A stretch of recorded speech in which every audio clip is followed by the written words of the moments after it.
മഹാദേവൻ മാത്യുവിൻ്റെ വാക്കുകൾക്കായി കാത്തിരുന്നു. ചുറ്റും ബന്ധുക്കൾ എല്ലാവരുമുണ്ട്, ഒപ്പം വീട്ടുകാരും. മാത്യു ഒന്നും പറഞ്ഞില്ല. ഇതിൽ പറയാനൊന്നുമില്ല, എനിക്ക് സമ്മതമല്ല, അത്ര തന്നെ. ദേഷ്യത്തിൽ ജസ്റ്റിൻ മുന്നിലേക്ക് വന്നുകൊണ്ട് പറഞ്ഞു. മഹാദേവൻ മാത്യുവിനെ നോക്കി.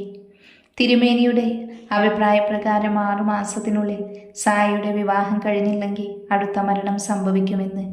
ഇനിയും മക്കളെ നഷ്ടപ്പെടുത്താൻ അയാൾക്കൊരുക്കമല്ലായിരുന്നു. അവരുടെ അഭിപ്രായം ജസ്റ്റിനായതിനാൽ എല്ലാവരും മാത്യുവിൻ്റെ വീട്ടിൽ വന്നിരിക്കുവാണ്. അപ്പച്ചൻ എന്തോന്ന് പറയാത്തത്? ഒന്ന് കെട്ടിയതാണ് ഞാൻ, പോരാത്തതിന് ഡിവോഴ്സ് കൂടെ. ഇനിയും ഒരുത്തിയുടെ ജീവിതം ഞാൻ നശിപ്പിക്കണോ?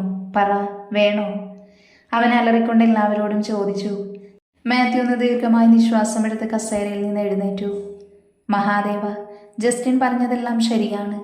അവൻ്റെ വിവാഹം ഒരു വട്ടം നമ്മളെല്ലാം നടത്തിയതാ. ഞങ്ങൾ കണ്ടെത്തിയ പെണ്ണ്. പക്ഷെ ഞങ്ങൾക്ക് തെറ്റി. അതിനുവേണ്ടി അവൻ ഈ ചെറിയ ജീവിതത്തിൽ അനുഭവിച്ചിട്ടുണ്ട്. ഇനി അവൻ്റെ ജീവിതമാണ്, അവൻ്റെ ഇഷ്ടം. അയാളുടെ വാക്കുകൾ എല്ലാവരിലും വേദന സൃഷ്ടിച്ചു. സായ കണ്ണുകൾ നിറച്ച് തലകുനിച്ചു. ജസിയപ്പൻ്റെ തീരുമാനത്തിൽ ദേഷ്യത്തിൽ മുഖം തിരിച്ചു. മാത്യു സായയുടെ അരികിൽ ചെന്നു. മരണം വരെ അവൻ്റെ ഒപ്പം നിൽക്കുവോ, അതോ ജൂലിയുടെ കണക്ക് എൻ്റെ കുട്ടിയെ പകുതിക്ക് ഉപേക്ഷിക്കുവോ? സായ ഞെട്ടി കണ്ണുകൾ ഉയർത്തി അയാളെ നോക്കി. അപ്പച്ച. ജസ്റ്റിൻ ദേഷ്യത്തിൽ അയാളെ നോക്കി അലറി. എന്നാൽ മാത്യു അവനെ നോക്കാതെ സായയുടെ മുഖത്തേക്ക് നോക്കി നിന്നു. പറമോളെ, എനിക്ക് തന്ന എൻ്റെ പ്രാണൻ പോകുന്നത് വരെ പൊന്നുപോലെ നോക്കും, എൻ്റെ മാത്രമായി.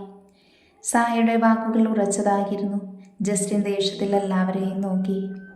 മഹാദേവ, എൻ്റെ ചെറുമകൻ ജസ്റ്റിനും തൻ്റെ ചെറുമകൾ സായയുമായിട്ടുള്ള വിവാഹത്തിന് പാലക്കൽ കുടുംബത്തിന് സമ്മതമാണ്. ജസ്റ്റിൻ എല്ലാവരെയും നോക്കി. സന്തോഷത്തോടെ പരസ്പരം നോക്കുന്നവരെ ദേഷ്യത്തിൽ നോക്കി അവൻ വണ്ടിയുടെ ചാവിയെടുത്ത് പുറത്തേക്ക് പോയി. സായ വിഷമത്തിൽ പുറത്തേക്ക് നോക്കി. ജസ്സി അവളുടെ തോളിൽ കൈവച്ചു. ഇപ്പോഴേ കരഞ്ഞു തുടങ്ങിയാലേ അവൻ്റെ ഒപ്പമുള്ള ജീവിതത്തിൽ നിനക്ക് കരയാനേ സമയം കാണൂ. ജീവിക്കണം, അതിന് നീ കുറച്ച് ബോൾഡാവണം. അവൻ വരും നിന്നെ സ്നേഹിക്കാൻ. എൻ്റെ ജസ്റ്റിൻ മോനായി എനിക്ക് തിരിച്ചു തരണം. അവരുടെ വാക്കുകൾ അവൾ സ്നേഹത്തോടെ സ്വീകരിച്ചു. പിന്നീട് ദിവസങ്ങൾ ഓടിമറഞ്ഞു. ഡയാനപ്പ പുറത്തേക്ക് ഇറങ്ങാറില്ല. തൻ്റെ റൂമിൽ മാത്രം, ആരോടും സംസാരിക്കാറില്ല. വല്ലപ്പോഴും ജയയോട് സംസാരിക്കാൻ വേണ്ടി മാത്രം പുറത്തിറങ്ങും. അവൻ്റെ അസ്ഥിതനയിൽ അവൾ ഒരു റോസാ ചെടി നട്ടു. 6 മാസങ്ങൾ പിന്നിട്ടു. ഇന്നായിരുന്നു ജസ്റ്റിൻ്റെയും സായയുടെയും വിവാഹം. ആർഭാടമൊന്നുമില്ലാതെ ചെറിയൊരു ചടങ്ങ്. എന്നാൽ ഇത്രയും നാളിൻ്റെ ഇടയിൽ ഒരിക്കൽ പോലും ജസ്റ്റിൻ സായയോട് സംസാരിച്ചിട്ടില്ല.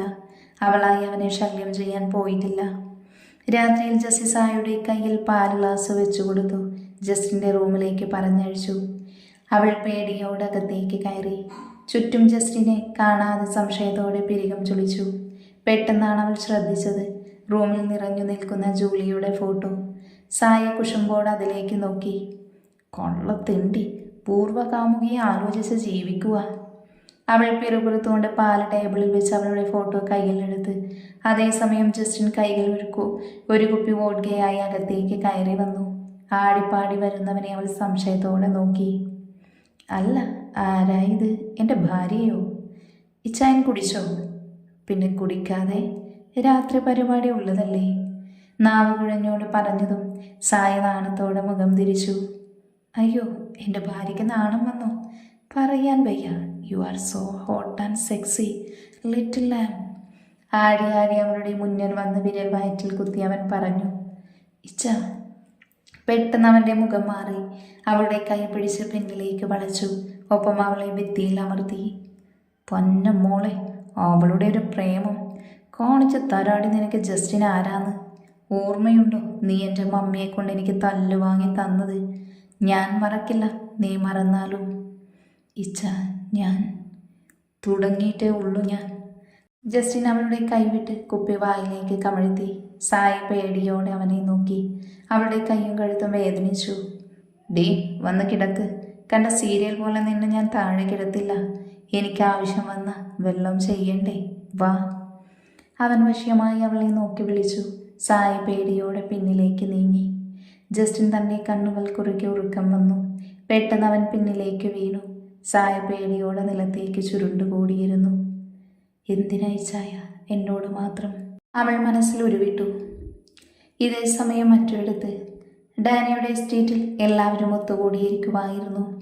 ഡാനി ഒരു ഗ്ലാസ് മദ്യം ഒഴിക്കുമ്പോൾ അവൻ്റെ മനസ്സ് നിറയെ അവനായിരുന്നു ജയ്. എന്താ ചായ ആലോചിക്കുന്നത്? മഹിയുടെ ചോദ്യം കേട്ട് അവൻ അവരെ നോക്കി. മഹി, ജയ്യുടെ മരണം ആക്സിഡന്റ് തന്നെയായിരുന്നു. I cannot accept that. I feel something wrong. സിദ്ധുവും സോണിയും അവരെ നോക്കി. മഹി അവനെ തന്നെ നോക്കിയിരുന്നു. അച്ചായ, നിങ്ങളെന്താ പറഞ്ഞു വരുന്നത്? അവനെ കൊല്ലാൻ മാത്രം പകയുള്ളത് ആർക്കാ? സിദ്ധു ഇടയിൽ കയറി ചോദിച്ചു. പെട്ടെന്ന് സോണി എന്തോ ഓർത്തതുപോലെ അവരെ നോക്കി. ഫിലിപ്പ് അയാളായിരിക്കുമോ? പക്ഷെ ജയ് എന്തിനാ അയാൾ? ഡെവി ആലോചിച്ചുകൊണ്ട് കസേരയിലേക്കിരുന്നു. എന്ത് ചെയ്യണമെന്ന് മാത്രം അവന് മനസ്സിലായില്ല. നിങ്ങൾ ഓർക്കുന്നുണ്ടോ വീട്ടിൽ തിരുമേനി വന്നവ പറഞ്ഞത്? ഈ ജന്മം നിനക്ക് പുരുഷനില്ല, നീ തനിച്ചു ജീവിക്കാൻ ജന്മമെടുത്തവളാണ്. ആത്മമിത്രത്തിൻ്റെ ജീവിതത്തിന് വേണ്ടി ഹോമിക്കുന്നതാണ് നിന്റെ ജന്മം. എല്ലാവരും ഒരു നിമിഷം അദ്ദേഹം പറഞ്ഞതോർത്തു. ഒപ്പം സംശയത്തോടെ അവനെ നോക്കി. അച്ചായൻ എന്താ പറഞ്ഞു വരുന്നത്? ഡയാനക്ക് അതിന് സുഹൃത്തുക്കളൊന്നുമില്ലല്ലോ. അവൾക്ക് കൂട്ടുകാരികളില്ല, ശരിയാണ്. പക്ഷേ ഒരേ ഒരു ആത്മമിത്രമുണ്ട്, അവളുടെ രഹസ്യ സൂക്ഷിപ്പുകാരി സായ. അച്ചായ, എന്താ പറഞ്ഞു വരുന്നത്? ജയ് മരിച്ചത് എൻ്റെ പെങ്ങൾക്ക് വേണ്ടിയാണോ? എന്തിന്? അവൻ ദേഷ്യത്തോടെ തിരക്കി. സോണിയും മഹിയും അവരെ പരസ്പരം നോക്കി. ഡയാനയുടെ ആത്മസുഹൃത്താണ് സായ. പക്ഷേ ഇതിൽ ജയ് എങ്ങനെ വന്നു എന്ന് മാത്രം അറിയില്ല. പക്ഷേ സോണി പറഞ്ഞതുപോലെ ഫിലിപ്പിന് സംശയിക്കണം. അയാളെ പൊക്കിയാലോ അച്ചായ? വേണം, പക്ഷെ അയാളുടെ കൂടെ ആരെങ്കിലും ഉണ്ടോ എന്നറിയണം. അവർ പരസ്പരം എന്തൊക്കെയോ ചർച്ചകൾ നടത്തി. രാവിലെ ആദ്യം കണ്ണു തുറന്നത് സായ ആയിരുന്നു. അവൾ എഴുന്നേറ്റ് ചുറ്റും നോക്കി. റൂമിൽ ജസ്റ്റിനെ കാണാതെ സംശയത്തോടെ പിരികം ചൊളിച്ചു. ഓ, കൊച്ചു തമ്പുരാട്ടി എഴുന്നേറ്റോ? പിന്നിൽ ജസ്റ്റിൻ്റെ ശബ്ദം കേട്ട് അവൾ ഞെട്ടി തിരിഞ്ഞു നോക്കി. കുളിച്ച് ഷർട്ടൊക്കെ ഇട്ട് റെഡിയായി നിൽക്കുക. ഡി, എനിക്കൊരു ചായ വേണം. സായ വേഗം പുറത്തേക്ക് ഓടി. ജസ്റ്റിൻ പുഞ്ചിരിയോടെ തൻ്റെ മുടി കൈവച്ചു ഒതുക്കി. സായ കിച്ചണിൽ വരുമ്പോൾ എല്ലാവരും മുന്നിലുണ്ടായിരുന്നു. അവളെ കണ്ട അമ്മമാർ അകത്തേക്ക് വിളിച്ചു. ആഹാ, മോളെ എഴുന്നേറ്റോ? ദാ ചായ എടുത്ത് കുടിക്ക്. ടേബിളിലിരിക്കുന്ന ചായ കണ്ടുകൊണ്ട് കാണിച്ച് അവർ പറഞ്ഞു. ഒപ്പം ഒരു ഗ്ലാസ് അവൾക്ക് നേരെ നീട്ടി. ഇത് ജസ്റ്റിനുള്ളതാ കേട്ടോ. പിന്നീട് അവൾ കുറച്ചു നേരം അമ്മമാരോട് സംസാരിച്ച് ചായ കുടിച്ചു. സായ. റൂമിൽ നിന്ന് ജസ്റ്റിൻ്റെ അലർച്ച കേട്ടതും സായ ഞെട്ടി ചായ തരുപ്പിൽ കയറി. അപ്പോഴാണ് അവൻ ചായ വേണമെന്ന് പറഞ്ഞത് അവൾക്ക് ഓർമ്മ വന്നത്. അയ്യോ, എന്നതാ മോളെ? എന്നാൽ അമ്മമാർ ചോദിക്കുന്നത് കേട്ടെങ്കിലും അവൾ വേഗം ചായ എടുത്ത് റൂമിലേക്ക് ഓടി. ഓടിക്കിതച്ചുകൊണ്ട് അവൾ ഡോറ് തുറന്നതും ജസ്റ്റിൻ അവളെ നോക്കി ദേഷ്യത്തിൽ നിൽക്കുവാണ്. ഞാൻ മറന്നുപോയി ചായ. ജസ്റ്റിൻ അവളുടെ കയ്യിൽ നിന്ന് കപ്പ് വാങ്ങി ഒരു സിപ്പെടുത്തു. ഓഹോ, അപ്പം ഇതായിരുന്നു മോളുടെ കല്യാണം കഴിക്കാനുള്ള ആവേശം. ഒരു കപ്പ് ചായ തരാൻ മറന്നവൾ നാളെ എന്നെ മറക്കില്ലെന്ന് എന്താ ഉറപ്പ്? ഇച്ചായൻ എന്തൊക്കെയാ പറയുന്നത്? പെട്ടെന്ന് ജസ്റ്റിൻ ചായക്കപ്പ് നിലത്തേക്കിട്ടു. ചിന്നിച്ചെറിയ ചില്ല് കഷ്ണത്തിലേക്ക് അവൾ കണ്ണീരോടെ നോക്കി. ജസ്റ്റിൻ ദേഷ്യത്തിൽ പുറത്തേക്ക് ഇറങ്ങിപ്പോയി. സായി തൻ്റെ ഉണങ്ങിയ കൈപ്പാടിലേക്ക് നോക്കി. കണ്ണുനീരിലും ചെറുപുഞ്ചിരി അവളിൽ വിടർന്നു. അന്നത്തെ ഹോസ്പിറ്റൽ കേസിന് ശേഷം തന്നെ വീട്ടിലാക്കി യക്ഷ പോയത് ബിസിനസ് മീറ്റിംഗ് എന്ന് പറഞ്ഞ്. 8 മാസം കഴിഞ്ഞു താൻ അവനെ കണ്ടിട്ട്. എവിടെ എന്താ എന്നൊന്നും അറിയില്ല. ആകെ അറിയാവുന്നത് സാം പറഞ്ഞു തന്ന കഥയാണ്. തൻ്റെ പ്രാണന്റെ പ്രണയകഥ. ഡേവിഡ്, ശ്യാം, ത്രിയക്ഷ. ജീവിതം ഒന്നിച്ച് കണ്ടു വളർന്നവർ. സ്നേഹിക്കാൻ മാത്രം വിധിച്ച 3 ജന്മങ്ങൾ. ഡേവിഡ് ഒരു മുരുടൻ സ്വഭാവമാണ്. ശ്യാമയ്യോ പാവം. എന്നാൽ ത്രിയക്ഷര ചെകുത്താൻ്റെ ജന്മം. ബാക്കി 2 പേർക്കും കുടുംബമെല്ലാമുണ്ട്. എന്നാൽ ആകെയുള്ളത് വേലക്കാരി ശങ്കരിയും അവരുടെ മകൾ സാമായിരുന്നു. കുടിയും വലിയുമൊക്കെ നിറഞ്ഞ ജീവിതം. അറിവെച്ച കാലം മുതൽ കൂലിപ്പണി ചെയ്തും അടിയുമെല്ലാം കൊണ്ടൊരു നേരത്തെ ആഹാരം കണ്ടുപിടിച്ചവൻ. ഇന്ന് വരെ ചിരിക്കാതെ ചേട്ടൻ ആദ്യമായി ചിരിക്കുന്നത് കണ്ടത് എപ്പോഴാണെന്ന് ചേച്ചിക്കറിയാവോ? സാം പുഞ്ചിരിയോടെ തിരക്കി. ഡിഗ്രിക്ക് അന്നേട്ടൻ ഞങ്ങളോടൊക്കെ സംസാരിച്ചു. ഒരുപാട് ചിരിച്ച് കളിച്ച്. എന്ത് രസമാണെന്നോ. പിന്നീട് ഏട്ടൻ ആകെ മാറിപ്പോയി. പിന്നീട് അവരുടെ കോളേജ് ലൈഫ്. അപ്പോഴേക്കും ശ്യാമേട്ടനും ഡേവിച്ചേട്ടനും ഇവിടേക്ക് താമസമായി. ഞാൻ അവർക്ക് പെങ്ങളും. പക്ഷേ ഒരാളെ മാത്രം ഞാൻ ചേട്ടനായി കണ്ടില്ല കേട്ടോ. ഒരടുപ്പം തോന്നിപ്പോയി. നമുക്ക് വേണ്ടി ജനിച്ച പോലെ. ശ്യാം ചേട്ടായി എനിക്കാദ്യമായി പ്രണയം തോന്നിയ വ്യക്തി. സായി ഞെട്ടി അവളെ നോക്കി. ഇങ്ങനെ നോക്കാതെ ചേച്ചി, പക്ഷെ എൻ്റെ പ്രണയം ഈ ലോകത്ത് ആർക്കും അറിയില്ല. ഇപ്പോൾ ചേച്ചി മാത്രം അറിഞ്ഞു. അവരുടെ കണ്ണുകളിലെ വേദന ഒരു നിമിഷം സായിക്ക് ഡയാനയെ ഓർമ്മ വന്നു. പിന്നീട് ചേട്ടന്മാർ അവരുടെ ഫാമിലി ഫോട്ടോയ്ക്ക് ഞങ്ങൾക്ക് കാണിച്ചു തന്നു. അന്ന് ഞങ്ങൾ എല്ലാവരും ഇതുപോലെ ഉമ്മറത്തിരിക്കുമായിരുന്നു, കഥകളൊക്കെ പറഞ്ഞുകൊണ്ട്. അപ്പോൾ ഡെവി ചേട്ടന് പറയുക യക്ഷേട്ടനോട് ചേച്ചിയെ കെട്ടിക്കോളാൻ.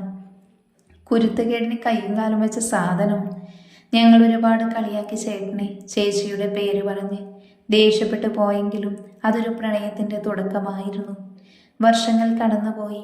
PG അവസാന വർഷം പകുതിയായപ്പോൾ ഡെവിയച്ചായന് ആർമി സെലക്ഷൻ കിട്ടി. ചേട്ടൻ്റെ ഡ്രീം ആയതുകൊണ്ട് ചേട്ടായി അതിലേക്ക് മൂവ് ചെയ്തു. പിന്നീട് 2 ദിവസം കഴിഞ്ഞപ്പോൾ ഒരു രാത്രി ശ്യാം ചേട്ടായി ശിവചേച്ചിക്ക് കാണണമെന്ന് പറഞ്ഞപ്പോൾ പോയത്. ഇടയ്ക്കിടയ്ക്ക് വീട്ടിൽ പോകുന്നതാ ചേട്ടൻ. പക്ഷെ അത് ചേട്ടൻ്റെ അവസാന യാത്രയായിരുന്നു. 2 ദിവസം ഞങ്ങൾ കാത്തിരുന്നു. 3-ാം ദിവസം, 4-ാം ദിവസം. ദിവസങ്ങൾ നീങ്ങി തുടങ്ങി. കൃത്യം 6-ാം ദിവസം രാത്രി മഴയിൽ നനഞ്ഞ യക്ഷി ഏട്ടൻ വീട്ടിൽ കയറി വന്നത്. അന്ന് ഞങ്ങൾക്ക് വീണ്ടും ചേട്ടനെ. അവളുടെ ഓർമ്മ ആ ദിവസത്തിലേക്ക് പോയി. ശക്തമായി മിന്നൽ വന്നതും സാമമ്മയുടെ മാറിലേക്ക് ചുരുണ്ടുകൂടി. അതേസമയം കോളിംഗ് ബെൽ മുഴങ്ങി.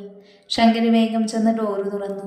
മുന്നിൽ മഴയിൽ നനഞ്ഞു കുതിർന്ന വസ്ത്രം ശരീരത്തിൽ ഒട്ടിപ്പിടിച്ചു നിൽക്കുന്ന യക്ഷി. ശങ്കരിയുടെ കണ്ണുകൾ പിന്നിലേക്ക് ശ്യാമിനെ തേടി. മോൻ ഒറ്റയ്ക്കേ ഉള്ളൂ, ശ്യാം വന്നില്ലേ? യക്ഷൊന്നും പറയാതെ അകത്തേക്ക് വന്നു. മുന്നിൽ സാം അവനെ നോക്കി പുഞ്ചിരിച്ചു. മോനെ, ശ്യാമെന്തേ? അവന് ഇഷ്ടപ്പെട്ട പായസം ഉണ്ടാക്കിയിട്ടുണ്ട്. ഈ ചെക്കൻ രാത്രിയായാലും വീട്ടിൽ കയറില്ല. അതെങ്ങനെ പറഞ്ഞാൽ കേൾക്കുവോ? 3 തെമ്മാടികളാ. ഷട്ടപ്പ്! ഫ്ലവർ വേസ് നിലത്തേക്ക് വീണ് ചിന്തച്ചിതറി. ഒപ്പം അവൻ്റെ അലർച്ച നിറഞ്ഞു. സാം പേടിയോടെ വേഗം ശങ്കരിയുടെ പിന്നിലേക്ക് ഒളിച്ചു. ഷട്ടപ്പ്! നിങ്ങൾ ഈ വീട്ടിൽ ആരാണെന്ന്? അവൻ അലറിക്കൊണ്ട് അവരുടെ അടുത്തേക്ക് വന്നു. സെർവൻറ്റ്, വെറും സെർവൻറ്റ് മാത്രം. അല്ലാതെ എൻ്റെ തള്ളൊന്നുമല്ലല്ലോ എൻ്റെ കാര്യത്തിൽ ഇടപെടാം. മോനെ, ഞാൻ ശ്യാം. ഇനി അവൻ്റെ പേര് പറഞ്ഞ നിങ്ങളെയും നിങ്ങളുടെ മോളെയും ഞാൻ കൊല്ലും. ജോലിക്ക് വന്ന ജോലി ചെയ്താൽ മതി, അല്ലാതെ എൻ്റെ കാര്യത്തിൽ ഇടപെട്ട. അവൻ താക്കിയതുപോലെ പറഞ്ഞുകൊണ്ട് അകത്തേക്ക് കയറിപ്പോയി. സാം സായിയെ നോക്കി. അന്ന് അത്രയും പറയുമ്പോൾ ചേട്ടൻ്റെ കണ്ണുകൾ നിറഞ്ഞിട്ടുണ്ടായിരുന്നു. പക്ഷെ ഒരുതരം വാശി, അതിനപ്പുറം. പിന്നീട് ദിവസങ്ങൾ കഴിഞ്ഞിട്ടാണ് ഞങ്ങൾ അറിഞ്ഞത് ശ്യാം ചേട്ടൻ മരിച്ചു എന്ന്. അതും ആക്സിഡന്റ്. പക്ഷേ കഥകൾ പലതും പറഞ്ഞു നടന്നു. സത്യത്തിൽ വിദേശത്ത് പോയി പഠിക്കുവാനെന്ന രീതിയിലാണ് ശ്യാം ചേട്ടൻ വീട്ടിൽ നിന്ന് മുങ്ങിയത്. എന്നിട്ടാണ് ഡെവി ചേട്ടൻ്റെ കൂടെ ഇടുക്കിയിൽ പഠിക്കാൻ വന്നത്. ആർക്കും അറിയില്ലായിരുന്നു അത്. എല്ലാം നഷ്ടപ്പെട്ടു, എല്ലാം. ആരോ ഡോറ് തുറക്കുന്ന ശബ്ദം കേട്ടപ്പോൾ സായി കണ്ണുകൾ വലിച്ചു തുറന്നു. അപ്പോഴാണ് താൻ കരയുവാണെന്ന് മനസ്സിലായത്. മുന്നിൽ നിൽക്കുന്നവനെ കണ്ട അവളുടെ കണ്ണുകൾ തള്ളി. മഹിയെയും ഡെവിയെയും കണ്ട് സായി വേഗം ബെഡിൽ നിന്ന് എഴുന്നേറ്റു. അവർക്കൊപ്പം യക്ഷ് റൂമിലേക്ക് കയറി വന്നു. ഒരു നിമിഷം സായി ഭയത്തോടെ നോക്കി. മഹി പുഞ്ചിരിയോട് അവൾക്കരികിൽ ചെന്ന് തലയിൽ മെല്ലെ തഴുകി. സുഖമാണോ? അവൻ്റെ ചോദ്യത്തിൽ അവൾ ഒരു നിമിഷം മുഖത്തേക്ക് നോക്കി നിന്നു. കണ്ണുനീർ കവളിൽ തഴുകിപ്പോയപ്പോഴാണ് താൻ കരയുവാണെന്ന് അവൾക്ക് മനസ്സിലായത്. പെട്ടെന്ന് സായി അവനെ കെട്ടിപ്പിടിച്ച് പൊട്ടിക്കരഞ്ഞു. മാപ്പ്. യക്ഷ കുറച്ചു നേരം അവനെ തനിച്ച് നിർത്തി പുറത്തേക്ക് പോയി. ഡെവിയും അവളെ ചേർത്ത് നിർത്തി. സമയം കടന്നുപോയി. മഹിയും ഡെവിയും അവൾക്ക് ഇരുവശവും ഇരുന്നു. സായി, ജീവിതം ഒന്നേ ഉള്ളൂ. സന്തോഷിച്ചും അനുഭവങ്ങൾ പാഠമാക്കിയും ജീവിക്കണം. നീ ഒരു തെറ്റ് ചെയ്തു. സ്വന്തം കൂടപ്പിറപ്പിനെ പ്രണയിക്കാൻ നോക്കി. ഒരിക്കലെങ്കിലും പ്രണയത്തോടെ ഒരു വാക്കോ നോട്ടമോ സ്പർശനമോ ഞാൻ നിനക്ക് നേരെ തന്നു? സായി ഇല്ല എന്ന രീതിയിൽ തലയാട്ടി. അവനെയുള്ള ജീവിതം തനിച്ചു മതിയെന്ന് തീരുമാനിച്ചു ജീവിച്ചവൻ. ശ്യാം, മഹി രണ്ടുപേരും ക്ഷണിക്കാതെ ജീവിതത്തിലേക്ക് കയറി ചെന്നു. പറയാതെ ഇറങ്ങിപ്പോയി. ഞാൻ വിളിച്ച് നിന്റെ കാര്യം പറഞ്ഞപ്പോൾ ഒന്നേ എന്നോട് ആവശ്യപ്പെട്ടുള്ളൂ. മഹി, അവളെ നിന്റെ പെങ്ങളായി ഞാൻ തിരിച്ചു നൽകാം. പക്ഷെ എൻ്റെ വീടിൻ്റെ പടി ചവിട്ടുമ്പോൾ അവൾ സായി ത്രിയാക്ഷൻ ആയിരിക്കണം. എനിക്ക് വേറെ നിവൃത്തിയില്ലായിരുന്നു. മോളെന്നോട് ക്ഷമിക്കണം. മഹി അവളുടെ കാൽ വീഴാൻ പോയതും സായി പെട്ടെന്ന് അവൻ്റെ കയ്യിൽ പിടിച്ചു. എന്താ ഏട്ടാ ഇത്? ഞാനല്ലേ മാപ്പ് ചോദിക്കേണ്ടത്? ഞാൻ ആരാ എൻ്റെ സ്ഥാനമെന്ന് അറിയാൻ എനിക്ക് യക്ഷ വേണ്ടി വന്നു. എനിക്കൊരു കാര്യത്തിലെ സങ്കടം അല്ല, കുറ്റബോധമുള്ളൂ. ശ്യാം ചേട്ടൻ. അവൾ കണ്ണുകൾ നിറച്ച് പറഞ്ഞതും ഡെവി അവളുടെ കയ്യിൽ പിടിച്ചു. സായി, ഞങ്ങൾക്ക് എന്താ നടന്നെന്ന് അറിയണം. നീ തന്നെ പറയണം മോളെ. ഞാൻ പറയാം. ഞാൻ അറിഞ്ഞുകൊണ്ടൊന്നും ചെയ്തിട്ടില്ല ചായ, സത്യം. അവൾ കരഞ്ഞോണ്ട് അവൻ്റെ നെഞ്ചിൽ മുഖാമർത്തി. ശരീരം വിറച്ചുപോയിരുന്നു. ഓർമ്മകൾ ആ നശിച്ച രാത്രിയിലേക്ക് പോയി. അന്ന് അവളും ഫ്രണ്ട്സും മദ്യപിച്ചു പോയപ്പോൾ സായി കാർ ഓടിച്ചതും അപകടം നടന്നതുമെല്ലാം അവരോട് പറഞ്ഞു. ആ നിമിഷത്തിലേക്ക് അവളുടെ ഓർമ്മകൾ സഞ്ചരിച്ചു. എടാ മോളെ, സായി, സായി. സായി മെല്ലെ കണ്ണുകൾ വലിച്ചു തുറന്നു. ശരീരം വേദനയിൽ പുളഞ്ഞു. അവൾ മെല്ലെ അവനെ നോക്കി പുഞ്ചിരിച്ചു. ഓക്കെയാണ് സോനു. അവൻ അവളെ കെട്ടിപ്പിടിച്ച് കരഞ്ഞു. മൈക്കും സോനു അവളെ പിടിച്ചെഴുന്നേൽപ്പിച്ചു. ഒപ്പം മിക്കേ കൂടെ. അപ്പോഴേക്കും ഒരാൾ കരയുന്ന ശബ്ദം അവരുടെ ചെവിയിൽ തുളഞ്ഞു കയറി. 4 പേരും പേടിയോടെ പരസ്പരം നോക്കി. അവർ വേഗം താഴ്വര മെല്ലെ കയറി. ഇരുട്ടായതിനാൽ ഒന്നും അറിയില്ലായിരുന്നു. അവർ കുറച്ചു മുന്നിലേക്ക് ചെന്ന് ഇലകൾ വകഞ്ഞു മാറ്റി റോഡിലേക്ക് നോക്കി. ഒരു ചെറുപ്പക്കാരൻ്റെ തലയിൽ കമ്പി വെച്ച് അമർത്തിയടിക്കുമായിരുന്നു. കരയടാ, നിന്റെ പെങ്ങളെ ഒരു രാത്രി ചോദിച്ചപ്പോൾ തരാൻ പറ്റില്ല അല്ലേ? ഫിലിപ്പ് ആഗ്രഹിച്ച സ്വന്തമാക്കും. അതിന് തടസ്സം നിന്ന കൊല്ലും ഞാൻ. ദേ ഇതുപോലെ. മിക്ക പേടിച്ചു മൈക്കിൻ്റെ കയ്യിൽ ബോധം കിട്ട വീണു. സോനു സായിയെ നോക്കി. അവളുടെ കണ്ണുകൾ പെങ്ങൾക്ക് വേണ്ടി മരണം ഏറ്റുവാങ്ങുന്നവനിലായിരുന്നു. സോനു വേഗം അവളെ തൻ്റെ നെഞ്ചിലേക്ക് മുഖാമർത്തി വെച്ചു. ഫിലിപ്പ്, ഇതിന് താൻ അനുഭവിക്കും. മുകളിൽ ഇരുന്ന ഒരുത്തൻ ഇതെല്ലാം കാണുന്നുണ്ട്. ഓഹോ, കർത്താവ് ചോദിക്കുവാണെങ്കിൽ ഞാൻ പറഞ്ഞേക്കാം. കൊന്നിട്ട് വാടാ ഇവനെ. ഫിലിപ്പ് കമ്പി നിലത്തേക്കിട്ട് മുന്നിലുള്ളവരോട് പറഞ്ഞു. തൻ്റെ ജീപ്പിൽ കയറിപ്പോയി. അവരവനെ ചവിട്ടി താഴ്വാരത്തിലേക്കിട്ടു. അവരെല്ലാം പോയി എന്ന് ഉറപ്പായതും സോനു മൈക്കും ചേർന്ന് ശ്യാമിനെ തപ്പാൻ തുടങ്ങി. നീണ്ട 3 മണിക്കൂർ കൊണ്ട് അവൻ്റെ ബോഡി അവർക്ക് കിട്ടി. എന്നാൽ അപ്പോഴേക്കും അവൻ്റെ ജീവൻ എന്നേക്കുമായി നഷ്ടപ്പെട്ടിരുന്നു. തിരിച്ചുള്ള യാത്രയിൽ ബൈക്കിൻ്റെ അരികിൽ നിന്ന് അവർക്ക് അവൻ്റെ പേഴ്സ് കിട്ടിയിരുന്നു. സായി അത് തുറന്നു നോക്കി. കുടുംബത്തിനൊപ്പം നിൽക്കുന്ന ചെറുപ്പക്കാരൻ്റെ മുഖം അവളുടെ മനസ്സിൽ പതിഞ്ഞു. ഒപ്പം അവൾക്ക് മറ്റൊരു ഫോട്ടോ കൂടെ കിട്ടി. ഒരു പെൺകുട്ടിക്കൊപ്പം നിൽക്കുന്ന. ആദ്യ കാഴ്ചയിൽ തന്നെ അതാരായിരുന്നു എന്ന് മനസ്സിലായി. അമ്മു. പിന്നീട് അവർ നേരെ പോയത് ഹോസ്പിറ്റലിലേക്കായിരുന്നു. മുറിവ് സ്റ്റിച്ച് ചെയ്ത് അവർ 4 പേരും അവരുടെ വീട്ടിലേക്ക് മടങ്ങി. എന്നാൽ അതേസമയം കുടുംബടക്കം സൂയിസൈഡ് ചെയ്ത ഫാമിലിയെല്ലാം ന്യൂസിലും നിറഞ്ഞു. സായി എന്തൊക്കെയോ തീരുമാനിച്ചതുപോലെ പോലീസ് സ്റ്റേഷനിലേക്ക് നടന്നു.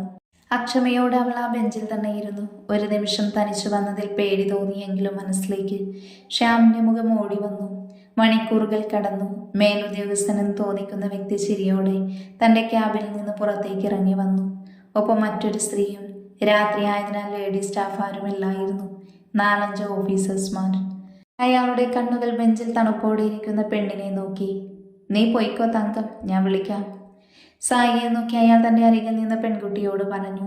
കാര്യം മനസ്സിലായതുപോലെ അവൾ പുഞ്ചിരിയോടെ കയ്യിലിരുന്ന് ക്യാഷ് ബ്ലൗസിന് വെച്ച് പുറത്തേക്ക് നടന്നു. എന്താ കുട്ടി, എന്താ പ്രശ്നം? സായി കണ്ണുകൾ ഉയർത്തി നോക്കി. തന്നിൽ ദൃഷ്ടി പതിപ്പിച്ച് നിൽക്കുന്നവനെ അല്പം പേടിയോടെ അവൾ നോക്കി എഴുന്നേറ്റു. അയാൾ അവനെ സംശയത്തോടെ പിരികം ചൊളിച്ച് നോക്കി. സായി പേടിയോടെ എന്നാൽ നടന്ന കാര്യങ്ങളെല്ലാം തുറന്നു പറഞ്ഞു. ഒരു നിമിഷം അയാളുടെ മുഖം ചുളിഞ്ഞു. തനിക്ക് ആ വണ്ടിയുടെ പേരറിയുവോ? ഫിലിപ്പ് അച്ചായൻ. അങ്ങനെയായിരുന്നു അതിൽ. ശരി, താൻ ഇവിടെ ഇരിക്ക്, ഞാനൊന്ന് അന്വേഷിക്കട്ടെ. ബെഞ്ചിലേക്ക് കണ്ണു കാണിച്ചുകൊണ്ട് അയാൾ പറഞ്ഞു. സായി പേടിയോടെ അവിടെ ഇരുന്നു. പെട്ടെന്ന് അയാൾ ക്യാബിനിലേക്ക് തിരിച്ചുപോയി. അച്ചായ, എല്ലാ പെണ്ണ് കണ്ടിട്ടുണ്ട്, പോരാത്തതിന് വണ്ടിയുടെ പേരറിയാം. അയാൾ കോൾ വെച്ച് കുറച്ചു നേരം എന്തൊക്കെയോ ആലോചിച്ച് നിന്നു. പിന്നീട് ഫിലിപ്പ് പറഞ്ഞ കാര്യങ്ങൾ ആലോചിച്ച് പുറത്തേക്ക് വന്നു. എന്നാൽ അവിടെ സായിയെ കാണാതെ അയാൾ ചുറ്റും നോക്കി. ഡോ, ആ പെണ്ണെന്തിയേ? അറിയില്ല സർ, ഒരു കോൾ വരുന്നെന്ന് പറഞ്ഞു പോയതാ. ഛേ. സായി വേഗം ഇരുട്ടിൽ ഓടി. അപ്പോഴും അവളുടെ ചിന്ത ജനലിൽ കൂടെ കേട്ട കൊലയാളിയുടെ ശബ്ദമായിരുന്നു. അവർ മനഃപൂർവ്വം കൊന്നതാണ്, അവൾ മനസ്സിലോർത്തു. അവൾ നേരെ പോയത് ഹോസ്പിറ്റലിലേക്കാണ്. ശ്യാം മരണപ്പെട്ടെന്ന് കേട്ടതും അവളുടെ കണ്ണുകൾ നിറഞ്ഞു. ശരീരം തണുപ്പ് മരവിച്ചു. ഇനിയും ഹോസ്പിറ്റലിൽ നിന്ന് അപകടമാണ് എന്ന് മനസ്സിലായതും അവൾ വേഗം ബില്ലെല്ലാം സെറ്റിൽ ചെയ്ത് വീട്ടിലേക്ക് പോയി. സായി മറഞ്ഞു നിർത്തിയതും രവിയും മഹിയും കണ്ണുകളടച്ച് അവളെ ചേർത്തു നിർത്തി. പോട്ടെ, എല്ലാം മറക്കാം, അതാണ് നമുക്ക് നല്ലത്. കുറച്ച് ദിവസം കഴിഞ്ഞ് ഞങ്ങൾ വരും, മോളെ കൊണ്ടുപോകാം, അപ്പോൾ വരണം. സായി അവരെ നോക്കിയിരുന്നു. അവർ മൂവരും കുറച്ചു നേരം അവിടെ ഇരുന്ന് പുറത്തേക്ക് ഇറങ്ങി. അവരുടെ വണ്ടി ഗേറ്റ് കടന്നു. ടെറസിൽ ഇരുന്ന് യക്ഷി കണ്ടിരുന്നു. അവന് ശരീരം വിറച്ചു. ജസ്റ്റിൻ്റെ ജീപ്പ് അല്പം സ്പീഡിൽ ഇരുട്ട് നിറഞ്ഞ വഴിയിൽ ഓടി തുടങ്ങി. അതേസമയം അവൻ്റെ ഫോണിലേക്ക് ഒരു കോള് വന്നത്. അവൻ്റെ ശ്രദ്ധ ഫോണിലേക്ക് തിരിഞ്ഞു. ഡിസ്പ്ലേയിൽ സായ എന്ന് കണ്ടതും അവൻ മുഖം തിരിച്ചു. പെട്ടെന്ന് മുന്നിലേക്ക് ലോറി ഇടിച്ചു കയറി വന്നതും ജസ്റ്റിൻ വണ്ടി സൈഡിലേക്ക് ഓടിച്ചു പോയി. പെട്ടെന്ന് തന്നെ സഡൻ ബ്രേക്ക് ഇട്ടു. അതേസമയം ലോറി നിർത്തി. ജസ്റ്റിൻ്റെ കണ്ണുകൾ മിറർ വഴി ലോറിയിലേക്ക് നോക്കി. തന്നെ നോക്കി മീശ പിരിക്കുന്നവനെ കണ്ട് അവൻ്റെ പുരികം ചുളിഞ്ഞു. ഒപ്പം കണ്ണുകൾ വണ്ടിയുടെ പേരിലായിരുന്നു, ഫിലിപ്പ് അച്ചായൻ. മണിക്കൂറുകൾക്ക് ശേഷം വണ്ടി നിർത്തി അവൻ വേഗം അകത്തേക്ക് ഓടിക്കയറി. അതേസമയം ഡെവിയും മഹിയും സിദ്ധുവും യക്ഷും എല്ലാവരും അവിടെ ഉണ്ടായിരുന്നു. ജസ്റ്റിൻ തൻ്റെ കീ ടേബിളിൽ വെച്ച് ജഗ്ഗിലിരുന്ന വെള്ളം വായിലേക്ക് കമിഴ്ത്തി. ജസ്റ്റിൻ ഡെവി തല ഉയർത്തി നോക്കി. എല്ലാവരും പറഞ്ഞ കാര്യങ്ങളെല്ലാം ജസ്റ്റിൻ അറിയാം. ഇനി എന്താ പ്ലാൻ? മഹി തുടക്കം പോലെ തിരക്കി. ഒരു നിമിഷം എല്ലാവരും ആലോചിച്ചു. എനിക്കൊരു കാര്യം പറയാനുണ്ട്. ജസ്റ്റിൻ തൻ്റെ വിരലമർത്തി സോഫയിൽ കയറിയിരുന്നു. എല്ലാവരും സംശയത്തോടെ അവനെ നോക്കി. അവൻ പറയുന്ന കാര്യം കേട്ട് എല്ലാവരും ദേഷ്യത്തോടെ എഴുന്നേറ്റു. അച്ചായ, ഇനി ഇത് ആവർത്തിക്കാൻ പാടില്ല. ഇതോടെ നിർത്തണം. നിർത്താം. ഡെവി തൻ്റെ കൈ അമർത്തി. അതാരാന്ന് നീ കണ്ടോ? മാധവ്. എല്ലാവരും സംശയത്തോടെ മുഖം ചുളിച്ചു നോക്കി. മാധവ് തൻ്റെ വണ്ടി ഒതുക്കി അകത്തേക്ക് കയറി ചെന്നു. മുഖം വലിഞ്ഞു മുറുകി. അതേസമയം ഫിലിപ്പ് തൻ്റെ കയ്യിൽ ഇരുന്ന ഒരു ഗ്ലാസ് മദ്യം വായിലേക്ക് കമിഴ്ത്തി. വാട ചക്ക. മാധവ് അയാൾക്ക് മുന്നിലുള്ള കസേരയിൽ നിവർന്നിരുന്നു. എന്നടാവേ മുഖം ഒരു പ്രസരിപ്പില്ലാത്തത്? അവൻ എന്നെ കണ്ടിട്ടുണ്ട് അച്ചായ. ഉടനെ ഒരു അവസാനം ഞാൻ പ്രതീക്ഷിക്കുന്നു. ഫിലിപ്പ് സംശയത്തോടെ അവൻ്റെ മുഖത്തേക്ക് നോക്കി. അതേസമയം അവരുടെ വീട് മുറ്റത്തേക്കൊരു വലിയ ഹോണടിയോടൊരു ജീപ്പ് വന്ന് നിന്നു. മാധവന് അത് ആരായെന്ന് പെട്ടെന്ന് തന്നെ മനസ്സിലായി. വരണം ജസ്റ്റിൻ, ഈ വരവ് ഞാൻ പ്രതീക്ഷിച്ചു. അകത്തേക്ക് കയറി വരുന്ന ജസ്റ്റിനെയും മഹിയെയും ഡെവിയെയും നോക്കി മാധവ് പറഞ്ഞു. അതേസമയം പുച്ഛത്തോടെ ഫിലിപ്പ് കസേരയിൽ നിന്ന് എഴുന്നേറ്റു. ഇതാരാ വന്നേക്കുന്നത്? എൻ്റെ കനി സ്വന്തമാക്കിയവനോ? മഹി പറയാതിരിക്കാൻ പറ്റില്ല. ശിവ, അവളൊരു ഒന്നൊന്നര മുതലാണ് കേട്ടോ. മഹി അവനെ പുച്ഛത്തോടെ നോക്കി അകത്തേക്ക് കയറി ചെന്നു. അവർക്കൊപ്പം ഇരുന്നു. അവൻ്റെ കണ്ണുകൾ അവരെ നോക്കുന്ന മാധവനിലായിരുന്നു. പക. മാധവ്, അത് മാത്രം മഹിദിലെയും കുടുംബക്കാർക്ക് പിടിക്കില്ല. ഞാൻ ആഗ്രഹിച്ചത് എനിക്ക് വേണം മഹി. നിന്റെ കുടുംബത്തിൽ ഞാൻ ആദ്യം മോഹിച്ചതാണ് നിന്റെ പെങ്ങൾ നന്ദ. പക്ഷേ അവളെ എനിക്ക് സ്വന്തമാക്കാൻ വേണ്ടി ഇപ്പോഴാണെന്നറിയുമോ ആദ്യമായി സായി കണ്ടപ്പോൾ she was just like a gem. Her only face the pimple. Justin മുഷ്ടി ചുരുട്ടി പിടിച്ചു. കണ്ണുകൾ അവനെ ക്രോധത്തോടെ നോക്കി. Justin, you are such a lucky idiot. You got fresh strawberry. അവനെ അർത്ഥം വെച്ച് പറഞ്ഞുകൊണ്ട് മാധവൻ കസേരയിൽ നിന്ന് എഴുന്നേറ്റു. ഓ, പക്ഷെ നിനക്ക് ഭാഗ്യമില്ലല്ലോ മാധവ്. മാധവ് ദേഷ്യത്തിൽ അവൻ്റെ അരയിലേക്ക് നടന്നു. You know something guys? Jay അവനെ കൊന്നപ്പോൾ I think I was the luckiest person. എല്ലാവരും വെറുപ്പോടെ അവനെ നോക്കി. പക്ഷെ അവൻ്റെ കണ്ണിൽ ഞാൻ മരണം കണ്ടില്ല. Only I saw the pain of love. There I won. അവിടെയാണ് ഞാൻ ജയിച്ചത്, നിങ്ങൾക്ക് മുന്നിൽ. ഡോ. പെട്ടെന്ന് ഡെവി ചാടി മാധവൻ്റെ നെഞ്ചിൽ ചവിട്ടി. അവൻ പിന്നിലേക്ക് മറിഞ്ഞു വീണു. ഒരു നിമിഷം എല്ലാവരും സ്തംഭിച്ചു പോയി. പൊന്ന മോനെ, എൻ്റെ കൊച്ചിൻ്റെ കണ്ണുനീരിന് നിന്നെ കൊണ്ട് ഞാൻ സമാധാനം പറയിപ്പിക്കും. ഫിലിപ്പ് അച്ചായ, ഇവൻ പറഞ്ഞത് കേട്ടില്ലേ? എന്നെ കൊണ്ട് ഉണ്ടാക്കിക്കോ എന്ന് കാണണം. വാടാ. തൻ്റെ ഷർട്ട് വലിച്ചു കീറി മാധവ് ഡെവിയെ നോക്കി അലറി. മഹി മുന്നിലേക്ക് അടുക്കാൻ തുടങ്ങിയതും ഡെവി കൈവച്ച് തടഞ്ഞു. വേണ്ട മഹി, ഇവനെ എനിക്ക് വേണം. എൻ്റെ ആവശ്യമാണ്. മുന്നിലേക്ക് കുതിച്ചുകൊണ്ട് അവൻ പറഞ്ഞു. മാധവ് വേഗം അവൻ്റെ ഷർട്ടിൽ കുത്തിപ്പിടിച്ച് പിന്നിലേക്ക് കൊണ്ടുപോയി. ഒരു നിമിഷം ഡെവിയുടെ ബാലൻസ് തെറ്റി. എന്നാൽ പെട്ടെന്ന് അവൻ മാധവൻ്റെ കൈ തട്ടി മാറ്റി അവൻ്റെ വയറ്റിൽ അമർത്തിയിടിച്ചു. അതേസമയം മഹിയും ജസ്റ്റിനും ചേർന്ന് രക്ഷപ്പെടാൻ നോക്കി. ഫിലിപ്പ് വളഞ്ഞു. ദാ വിടടാ, നിനക്കൊന്നും ഫിലിപ്പിനെ അറിയില്ല. എല്ലാത്തിൻ്റെയും തുടക്കം തന്നിൽ നിന്നാണ്, അവസാനവും ഇവിടെ ആയിരിക്കണം. അത്രയും പറഞ്ഞുകൊണ്ട് മഹി അയാളുടെ ഇരുകൈയും പിടിച്ച് പിന്നിലേക്ക് വെച്ചൊടിച്ചു. അയാൾ അലറി കരഞ്ഞുകൊണ്ട് മഹിയെ തള്ളി മാറ്റി. ഒപ്പം അവൻ്റെ നെഞ്ചിൽ അമർത്തി ചവിട്ടി. പെട്ടെന്നുള്ള ചവിട്ടായതിനാൽ മഹി തെറിച്ചുപോയി. ഡെവി മാധവൻ്റെ നടുവിൽ ചവിട്ടി. അവൻ തെറിച്ചു വീണ് അവശതയോടെ മാധവ് എഴുന്നേറ്റു. ഒപ്പം നിലത്ത് കിടന്ന കമ്പിയെടുത്ത് അവൻ്റെ മുഖം ദേഷ്യം കൊണ്ട് ചുവന്നു. അലറി വിളിച്ചുകൊണ്ട് മാധവ് മുന്നിലേക്ക് ഓടി. ഒരു നിമിഷം അശ്രദ്ധ തെറ്റിയതും മാധവ് കമ്പി വെച്ച് അവൻ്റെ കാലിലടിച്ചു. അച്ചായ. അവൻ്റെ അരികിലേക്ക് ഓടാൻ തുടങ്ങിയ മഹിയുടെ കഴുത്തിൽ ഫിലിപ്പ് അമർത്തി പിടിച്ചു. അതേ നിമിഷം ജസ്റ്റിൻ അയാളുടെ കാലിൽ ചവിട്ടി. ഒപ്പം തല പിന്നിലേക്ക് മാറ്റി ഒടിച്ചു. മഹി വേഗം മാധവനെ പിന്നിൽ നിന്ന് ചവിട്ടി. അവൻ തെറിച്ചു വീണിരുന്നു. ഒപ്പം കയ്യിൽ നിന്ന് കമ്പിയും പോയി.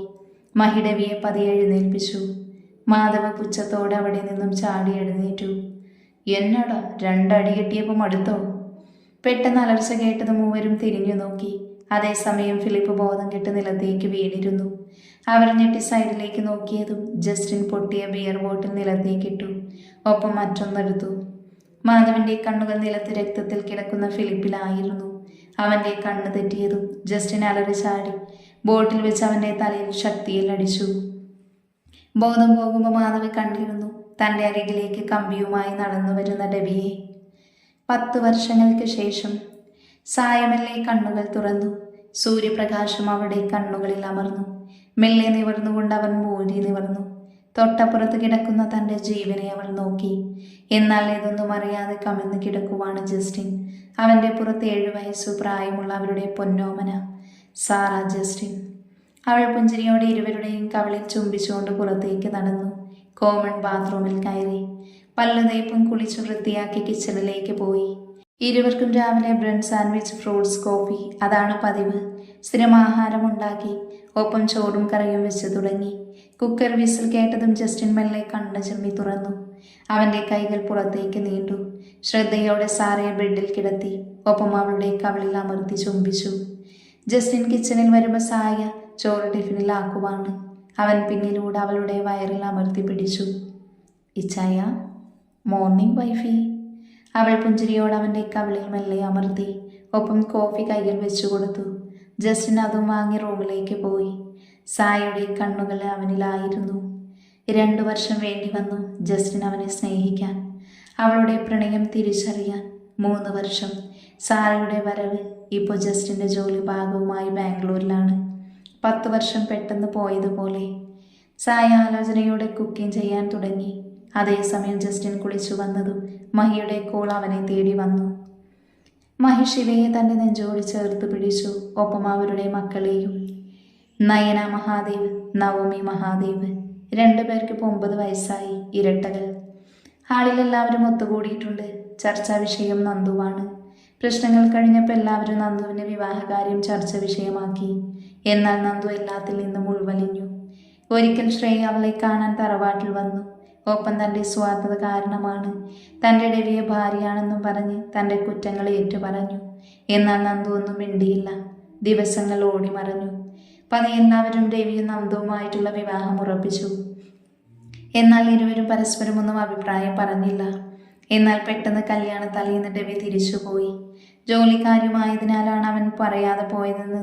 തുടർന്ന് മാസങ്ങൾക്ക് ശേഷം അവരെ തേടി ഒരു കത്ത് വന്നു. എന്നാൽ അപ്പോഴും നന്ദു മൗനം പാലിച്ചു. ദിവസങ്ങൾ കടന്നു. മാസങ്ങൾ, വർഷങ്ങൾ. 10 വർഷം പോയി. ഒരിക്കൽ പോലും ഡെവി വന്നില്ല. എന്നാൽ നന്ദുവിൻ്റെ കാത്തിരിപ്പ് തുടർന്നു. മാറ്റങ്ങൾ ഒരുപാട്. ഇപ്പൊ സായി നാട്ടിൽ വല്ലപ്പോഴും വരും. അവർക്കൊരു കൊച്ചുണ്ടായി. ഒരു പെൺകുട്ടി, യമുന ത്രിയക്ഷ, 5 വയസ്സ്. യൂട്രസിൽ പ്രോബ്ലം ഉള്ളതിനാൽ 2 വട്ടം സായിക്ക് കുട്ടി അബോട്ടായി. 3ാമത് വന്ന കുട്ടിയാണ് യമുന. സിദ്ധു തൻ്റെ ഒപ്പം വർക്ക് ചെയ്യുന്ന കുട്ടിയെ കെട്ടി. മീനാക്ഷി. അവർക്കൊരു ആൺകുട്ടി, സത്യ സിദ്ധാർത്ഥ്. സോണിയും മനവും ഇപ്പോൾ അവൻ്റെ ജോലി സ്ഥലത്താണ്, ചെന്നൈ. അവർക്കൊരു കുഞ്ഞുമോളും, സൂര്യ സോണി. ഡയാന മാത്രം എല്ലാവരിൽ നിന്നും അകന്നു. ഒപ്പം അവൾ പൂർണ്ണമായും തനിച്ചാണ്. ഒറ്റയ്ക്ക് ജയ്പൂർ. അവിടേക്ക് ജോലി ആവശ്യത്തിന് വേണ്ടി പോയി. ഒപ്പം തൻ്റെ പ്രാണനെന്നും ഉണ്ടാകുമെന്ന ധൈര്യത്തിൽ. മഹാദേവൻ മെല്ലെ എഴുന്നേറ്റ് ബെഡിൽ നിന്ന് തൻ്റെ അരികിലിരിക്കുന്നവളെ നോക്കി. പ്രണയത്തിൻ്റെ പേരിൽ ഒരിക്കൽ തല്ലുകൊണ്ടവൾ ഇന്നും അവന് വേണ്ടി പ്രതീക്ഷയോടെ കാത്തിരിക്കുന്നു. നന്ദു, മുത്തശ്ശ. ഗുളിക ടേബിളിൽ വെച്ച് തിരിഞ്ഞുകൊണ്ട് അവൾ വിളി കേട്ടു. ഇനിയും കാത്തിരിക്കണോ? എല്ലാ പ്രതീക്ഷയും നഷ്ടപ്പെട്ടവന് ചോദ്യമായിരുന്നു അത്. നന്ദു പുഞ്ചിരിയോടെ അയാളെ നോക്കി. വരും, എനിക്കുറപ്പുണ്ട്. അവൾ ഡോറ് ചാരി പുറത്തേക്ക് നടന്നു. എല്ലാവരും ഹാളിൽ ഉണ്ടായിരുന്നു. എന്നാൽ ആരെയും നോക്കാതെ തൻ്റെ വെള്ളമെടുത്ത് റൂമിലേക്ക് പോയി. അമ്മമാർ മഹിയെ നോക്കി. അർത്ഥം മനസ്സിലായതുപോലെ മഹി തൻ്റെ ഫോൺ എടുത്ത് അച്ചായൻ എന്ന നമ്പറിലേക്ക് കോൾ ചെയ്തു. പതിവ് പോലെ കോൾ ഉണ്ടെന്നല്ലാതെ ആരും എടുക്കുന്നില്ല. എല്ലാവരും വിഷമത്തോടെ പരസ്പരം നോക്കി. രാവിലെ കണ്ണിലേക്ക് വെളിച്ചം തട്ടിയതും നന്ദുമെല്ലെ എഴുന്നേറ്റു. ഞായറാഴ്ച ആണെന്ന് ഓർമ്മ വന്നതും അവൾ വേഗം കുളിച്ചൊരുങ്ങി പുറത്തേക്ക് വന്നു. അവൾ നേരെ പള്ളിയിലേക്ക് നടന്നു. റോഡ് സൈഡ് ചേർന്ന് പോകുമ്പോഴാണ് മുന്നിലൊരു ജീപ്പ് അവളെ കടന്ന് സ്പീഡിൽ പോയത്. ഒരു നിമിഷം അവൾക്ക് ഡെവിയെ ഓർമ്മ വന്നു. പള്ളിയിൽ മുട്ടുകുത്തി പ്രാർത്ഥിക്കുമ്പോൾ വർഷങ്ങൾക്ക് ശേഷം അവളുടെ കണ്ണുകൾ നിറഞ്ഞു. കഴുത്തിൽ എന്തോ ഇഴയുന്ന പോലെ തോന്നിയാണ് അവൾ കണ്ണു തുറന്നത്. പിന്നിലേക്ക് നോക്കി അവളുടെ കണ്ണുനീരൊഴുകി. തന്നെ ഗൗരവത്തോടെ നോക്കി താലി മുറുക്കുന്നവൻ. ഇച്ഛ. അവൾ പെട്ടെന്ന് എഴുന്നേറ്റ് പൊട്ടിക്കരഞ്ഞുകൊണ്ട് അവനെ വരിഞ്ഞു മുറുക്കി. നന്ദ, മാപ്പുമോളെ. അതേസമയം ഇരു കുടുംബവും അകത്തേക്ക് കയറി വന്നു. എല്ലാവരുടെയും കണ്ണുകൾ നിറഞ്ഞു. അത്രമാത്രം ആ കൊച്ചു പെണ്ണ് അനുഭവിച്ചിട്ടുണ്ടെന്ന് അവർക്കറിയാം. മഹാദേവൻ അവൻ്റെ കയ്യിൽ അവളുടെ കൈ ചേർത്ത് വെച്ചു. ഡെവി, ഇനി ഒരിക്കലും ഇവരുടെ കണ്ണ് നിറയരുത്. ഇല്ല. ഒറ്റ വാക്ക്, എന്നാൽ അത്രയും ഉറപ്പുണ്ടായിരുന്നു. മഹി അവൻ്റെ അരികിലേക്ക് ചേർന്ന് നിന്നു. ഇന്ന് തന്നെ പോകണോ ചായ? പോകണം. ഇവിടെ ഇന്ന് ഞാൻ വന്നത് ഒറ്റ ലക്ഷ്യത്തിൻ്റെ പുറത്താണ്. അത് നടന്നു. ഇന്ന് തന്നെ പോകണം. നന്ദു അവനെ സംശയത്തോടെ നോക്കി. പിന്നീട് ആരുമൊന്നും പറഞ്ഞില്ല. വീട്ടിൽ അമ്മമാർ ചേർന്ന് ചെറിയ രീതിയിൽ സദ്യ ഉണ്ടാക്കി. അത് കഴിച്ചു കഴിഞ്ഞതും രവി വേഗം തൻ്റെ സാധനങ്ങൾ എടുക്കാനുള്ളതെല്ലാം എടുത്തു. നന്ദു അവനെ നോക്കി നിൽക്കുവാണ്. പെട്ടെന്ന് അവന് തൻ്റെ ബാഗ് എടുക്കുന്നത് അവൾ സംശയത്തോടെ നോക്കി. മഹാദേവൻ അവളുടെ കൈ പിടിച്ചു. ഇനി മോൾ അവൻ്റെ കൂടെ മതി. മരണം വരെ അവൻ്റെ ഒപ്പം നിന്നാൽ മതി. അവൾ കണ്ണുനീരോടെ എന്നാൽ സന്തോഷത്തിൽ എല്ലാവരെയും നോക്കി. അവർ പോകുമ്പോൾ എല്ലാവരും സന്തോഷത്തോടെ യാത്രയാക്കി. നമ്മൾ എങ്ങോട്ടാ പോകുന്നത് ചായ? ഡെവി അവളെ പുഞ്ചിരിയോടെ നോക്കി. കാശ്മീർ. രാത്രിയോടെ അവർ താമസിക്കാൻ ഒരു റൂം എടുത്തു. നന്ദു ഫ്രഷായി വന്നതും ഡെവി അവളെ കൂട്ടി പുറത്തേക്ക് പോയി ആഹാരം കഴിച്ചു. രാത്രി അവൻ്റെ നെഞ്ചിൽ തലവച്ച് കിടന്നപ്പോൾ അവളുടെ കണ്ണുകൾ നിറഞ്ഞു. നന്ദ, സോറി. ഒരുപാട് വേദനിച്ചിട്ടുണ്ടല്ലേ? സാരമില്ല ചായ, ഞാൻ ഹാപ്പിയാണിപ്പോൾ. അവൻ അവളുടെ നെറുകയിൽ ചുംബിച്ചു, ഒത്തിരി പ്രണയത്തോടെ. ശിവമഹിയുടെ ഒപ്പം ബാൽക്കണിയിൽ വന്ന് നിന്നു. ദേവേട്ട. എന്നതാടി? സത്യം പറ, ആ ഫിലിപ്പിനെ നിങ്ങൾ എന്താ ചെയ്തത്? ഇവിടെ ഞാൻ. മഹി പെട്ടെന്ന് അവളെ നെഞ്ചിലേക്ക് ചേർത്ത് അമർത്തി ചുംബിച്ചു. ശ്വാസം കിട്ടാതെ അവളുടെ ചുണ്ടുകൾ വിഴുങ്ങി. ശിവ ഉറങ്ങിയത് അവളെ കട്ടിൽ ഉറക്കി കിടത്തി. അവൻ അവളെ നോക്കിയിരുന്നു. 10 വർഷമായി അവൾ ചോദിക്കുന്ന ചോദ്യം, ഫിലിപ്പിനെ എന്താണ് ചെയ്തതെന്ന്. മഹി ബെഡിൽ നിന്നിറങ്ങി ഒരു സിഗരറ്റ് എടുത്ത് ചുണ്ടിൽ വെച്ച് കത്തിച്ചു. ഒപ്പം അവൻ്റെ മുഖം ക്രൂരമായി. മാധവ് കണ്ണുകൾ വലിച്ചു തുറന്നു. ശരീരം അനക്കാൻ പറ്റുന്നില്ല. ശബ്ദം കേട്ടവൻ തിരിഞ്ഞു നോക്കി. തന്നെയും ഫിലിപ്പിനെയും കയറിൽ കെട്ടി റോഡിൻ്റെ നടുക്ക് നിർത്തിയേക്കുവാണ്. മുഖത്തേക്ക് വെട്ടമടിച്ചതും ഇരുവരും മുന്നിലേക്ക് നോക്കി. ഫിലിപ്പ് ചാനൽ ഡോറിടിച്ച് നിൽക്കുന്ന ഡെവി, റോഡ് സൈഡിൽ മഹിയും ജസ്റ്റിനും. പുഞ്ചിരിയോടെ ഡെവി വണ്ടി മുന്നിലേക്ക് സ്പീഡിലെടുത്തു. അവർ ഇരുവരും അലറി. ഡെവി അവരെ ഇടിച്ച് റോഡിലേക്ക് ഇട്ടു. ഒപ്പം റിവേഴ്സ് കയറി അവരുടെ ദേഹത്തുകൂടെ വണ്ടി കയറ്റി ഇറക്കി. മഹി അതും ആലോചിച്ച് ലാസ്റ്റ് പഫ് എടുത്ത് സിഗരറ്റ് നിലത്തേക്കിട്ട് ഒപ്പം ഡോറടച്ച് റൂമിൽ വന്നു. അവൻ്റെ കണ്ണുകൾ ശിവയിലും തൻ്റെ മക്കളിലുമാണ്. അവൻ അവരെ ചേർത്ത് പിടിച്ചു കിടന്നു, ഒത്തിരി സന്തോഷത്തോടെ. ഇതേ സമയം ജയ്പൂരിൽ ഡയാന. ലവ് യു ജയ്. അവൾ ഓടിച്ചുകൊണ്ടിരിക്കുന്ന കാറ് മറ്റേ വണ്ടിയിൽ ഇടിച്ചു കയറ്റുമ്പോൾ ഡയാന സന്തോഷത്തോടെ മെല്ലെ പറഞ്ഞു.